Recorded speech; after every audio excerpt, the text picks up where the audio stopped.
He's wearing black, white, and green, and weighed in at 15 stone, 12 pounds.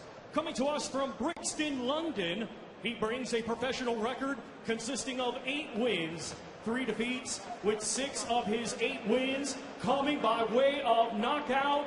Ladies and gentlemen, please welcome AJ Big Dog Carter. And his opponent across the ring fighting tonight out of the blue corner. He's wearing black trimmed in gold and weighed in at 17 stone, 1 pound. Hailing from Greenwich, London, he is undefeated with 4 wins. All 4 wins come by way of knockout. Ladies and gentlemen, here is the current WBC Youth World Heavyweight Champion, Triple D, Daniel Dynamite Dubois.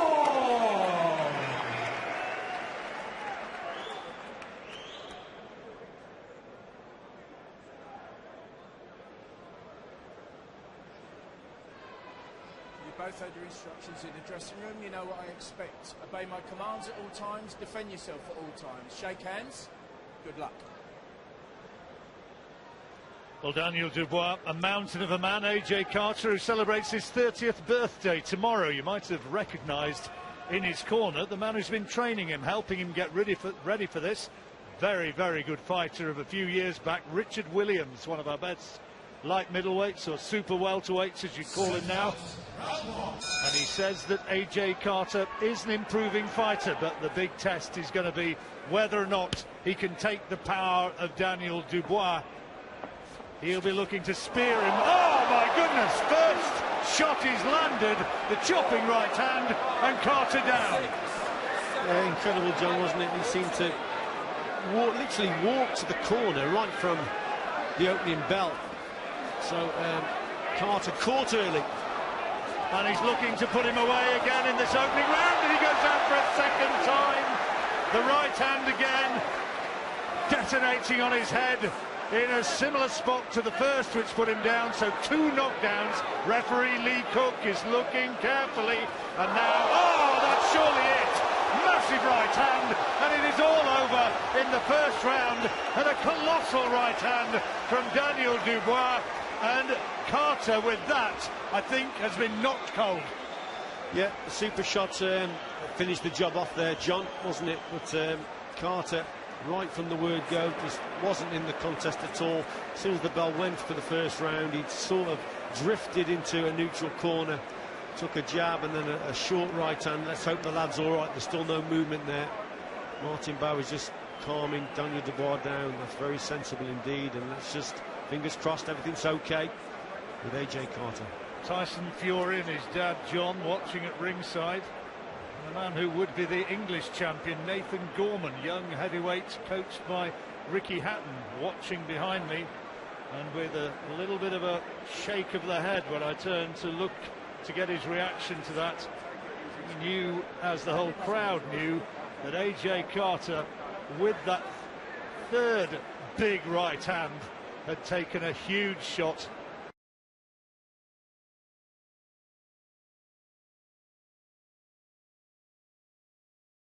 Sensible indeed, and let's just, fingers crossed, everything's okay with AJ Carter. Tyson Fury and his dad John watching at ringside. And the man who would be the English champion, Nathan Gorman, young heavyweight, coached by Ricky Hatton. The fight action. Ryan Rhodes is our special guest here tonight.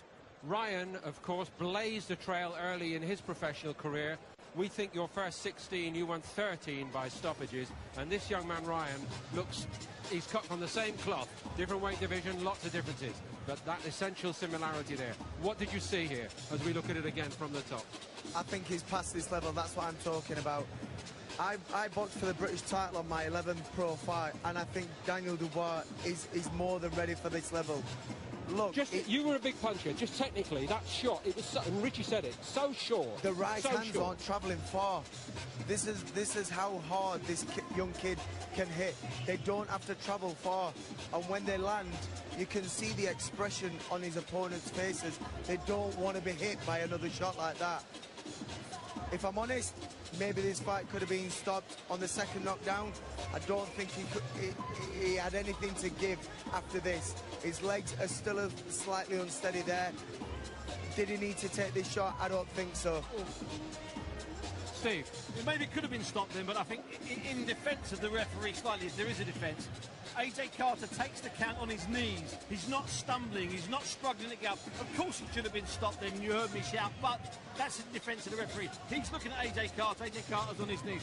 And that first shot, you talk about the distance it travelled like Richie did, and that's because if your feet are right, the punch doesn't need to travel very far, because all the power's coming up from your left toe if it's a left hook, and your right toe if it's a short right. So that punch can be 6 inches, 8 inches.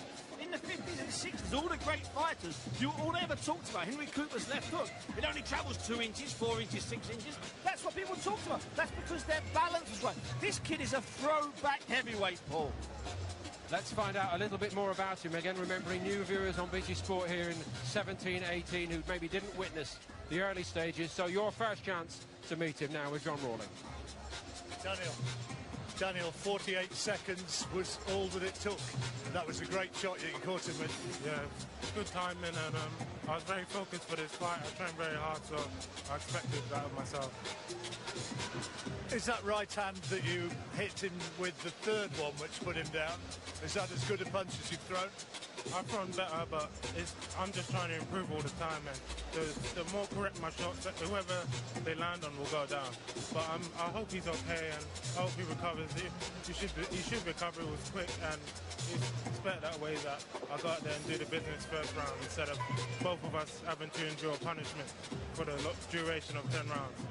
It's kind of one of the things which people who aren't really close to the boxing business don't really quite appreciate. While you're looking to get the guy out of there and to win the fight as quickly as emphatically as possible, the last thing you want is to inflict lasting damage. Yeah, of course. I just want to get over and done with straight away, you know. As soon as the first bell rings, I want to get this fight over and done. And I just hope he's okay, and I hope he recovers from it. But I just go out there and do my job.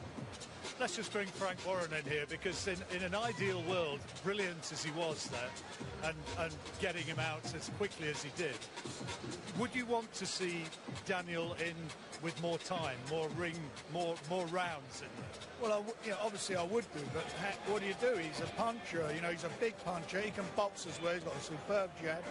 The other guy come to fight. It wasn't like the guy, I think he clipped you with a good shot, and he took it. And in that very short space of time, obviously, it was over. Of course, I'd like to see him get some rounds under his belt, but it's going to have to be find someone who's got a cast iron chin. Because I think he's the hardest punching heavyweight I've seen for years. And I really mean that. You go back to Mike Tyson days. Mike Tyson getting rid of guys. That's what he's doing. Every punch he throws, whether it's a jab, whatever he throws, it's a punch, as they say, the old adage, with bad intentions. He's trying to take you out of them, and he does it.